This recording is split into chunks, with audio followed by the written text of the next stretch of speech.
نبی اکرم صلی اللہ علیہ وسلم تشریف فرما ہے اور حرم کعبہ کے دوسرے کونے میں سرداران قریش سر جوڑ کر بیٹھے، حالت اضطراب، پریشانی و پشیمانی کے عالم میں بیٹھے ہیں، چہروں پر ہوائیاں اڑ رہی ہیں، سب کچھ جیسے گم کر بیٹھے ہوں اس حال میں بیٹھے ہیں، اور ایک دوسرے سے کہہ رہے ہیں کہ وہ شخص جو حرم کے اس کونے میں بیٹھا ہے، اس نے تو ہمارا جینا دوغر کیا ہے، ہماری زندگی اجیرن کی ہے، یہ ہمارے بتوں کو برا کہتے ہیں، آبا و اجداد کے دین کو غلط کہتے ہیں، ہمارے ہر رسم و رواج کو غلط کہتے ہیں، ہمارے ہر مشغلے کو، اٹھنے بیٹھنے کے ہر معمول کو غلط کہتے ہیں۔ کیا کیا جائے؟ اس شخص سے کیسے نجات پائی جائے؟ کس طرح اس کا علاج کیا جائے؟ سرداران قریش اس ایجنڈے پر بات کر رہے تھے، باہمی تبادلہ خیال کے ذریعے اپنے اضطراب کا، بے چینی کا، پریشانی کا ذکر کر رہے تھے کہ عتبہ بن ربیع ان میں سے اٹھ کر کھڑا ہوا اور اس نے کہا کہ سرداران قریش، اگر میری بات مانو اور مجھے اپنا سردار جانو تو میں تمہاری اس پریشانی اور فکر کو ان سے جا کر بتاتا ہوں جو حرم کے اس کونے میں بیٹھے، اشارہ نبی اکرم صلی اللہ علیہ وسلم کی طرف، پھر جو کچھ وہ کہیں تمہیں آ کر بتاتا ہوں۔ کیا عجب کہ کوئی زندگی گزارنے کا طریقہ ہاتھ آ جائے، کوئی نقطہ اتفاق ہمارے ہاتھ لگ جائے اور معاشرے کو ایک بار پھر ہم امن کا گہوارہ بنا لیں۔ سرداران قریش نے عتبہ کی اس پیشکش کو سنا تو فوری طور پر اس کو قبول کر لیا اور سب نے بیک بآواز بلند پکارا کہ عتبہ، ہم نے تمہیں اپنا سردار مانا، ہماری طرف سے جا کر مذاکرات کی میز بچھاؤ، ہمارا پیغام اور تشویش ان تک پہنچاؤ، پھر جو کچھ وہ کہیں ہمیں آ کر بتاؤ۔ عتبہ اٹھا، نبی اکرم صلی اللہ علیہ وسلم کی خدمت اقدس میں حاضر ہوا۔ آپ ذکر و فکر کے اندر مشغول تھے، سر اٹھا کر آپ نے اس کی طرف دیکھا، پوچھا کہ اے ابو الولید، کیسے تمہارا آنا ہوا؟ پھر اسے بیٹھنے کا اشارہ کیا، عتبہ بیٹھ گیا۔ نبی اکرم صلی اللہ علیہ وسلم نے پھر پوچھا کہ کیسے تمہارا آنا ہوا؟ عتبہ گویا ہوا، اس نے کہا کہ بھتیجے، وہ دیکھو قوم کے تمام سردار اور سربراہ لوگ بیٹھے ہیں، سخت پریشانی اور اضطراب کے عالم میں بیٹھے ہیں، تمہارے رویوں کی وجہ سے، طور طریقوں کی وجہ سے، شب و روز کے معمولات کی وجہ سے تم ہمارے بتوں کو برا کہتے ہو، آبا و اجداد کو غلط کہتے ہو، ان کو غلط راہوں پر چلنے والا گردانتے ہو، تم ہماری تاریخ کو غلط کہتے ہو، تاریخ کی تعبیر کو غلط کہتے ہو، معاشرتی اقدار کو غلط کہتے ہو، ہر رسم و رواج کو غلط کہتے ہو، زندگی جن جن حوالوں سے ہماری گزرتی اور پہچانی ان سب کو تم القط کہتے ہو۔ تم بتاؤ کہ آخر چاہتے کیا ہو؟ دولت چاہتے ہو؟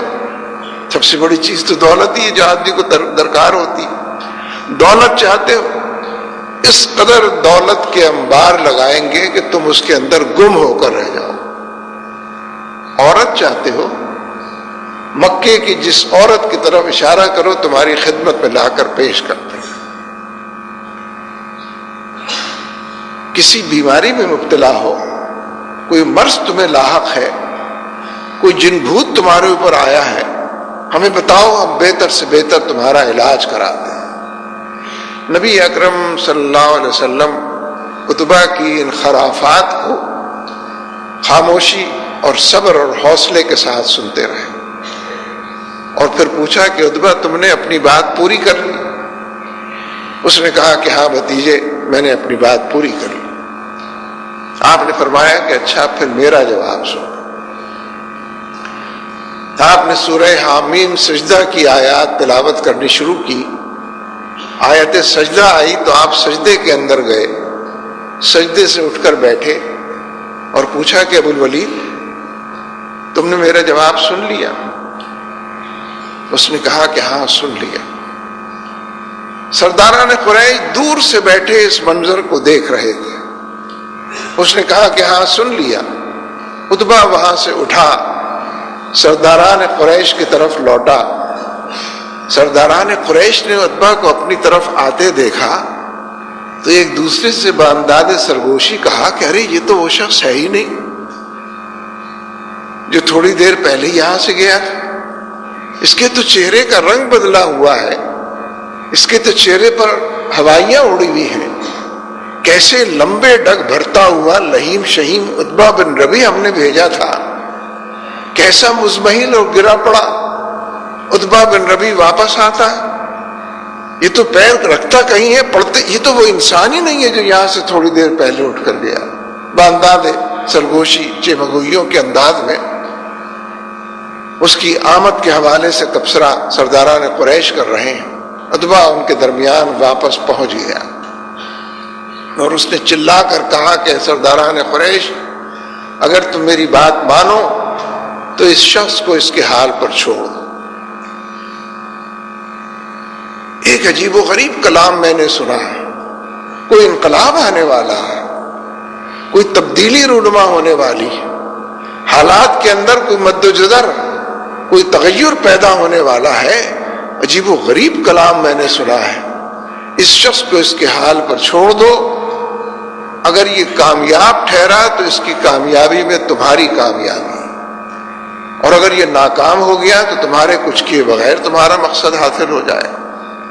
سرداران قریش نے عتبہ کی یہ بات سنی تو غصے سے آگ بگولا ہو گئے, چیخنے اور چلانے لگے اور بڑے پیمانے پر یہ کہنے لگے کہ عتبہ, تم پر بھی اس کا جادو چل گیا.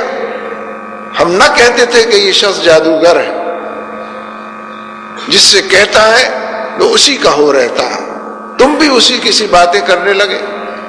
عتبہ بن ربیع اور زیادہ زور سے چنگھاڑ کر بولا اور اس نے کہا کہ سرداران قریش, ہم نے یہ بال دھوپ میں سفید نہیں کیے, ہم نے بڑے بڑے جادوگر دیکھے, خدا کی قسم یہ شخص جادوگر نہیں ہے.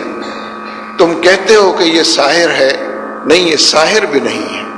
تم کہتے ہو کہ یہ مجنوں ہے, نہیں یہ مجنوں بھی نہیں ہے. تم کہتے ہو کہ یہ کاہن ہے, نہیں یہ کاہن بھی نہیں ہے. ایک عجیب و غریب کلام میں نے سنا ہے.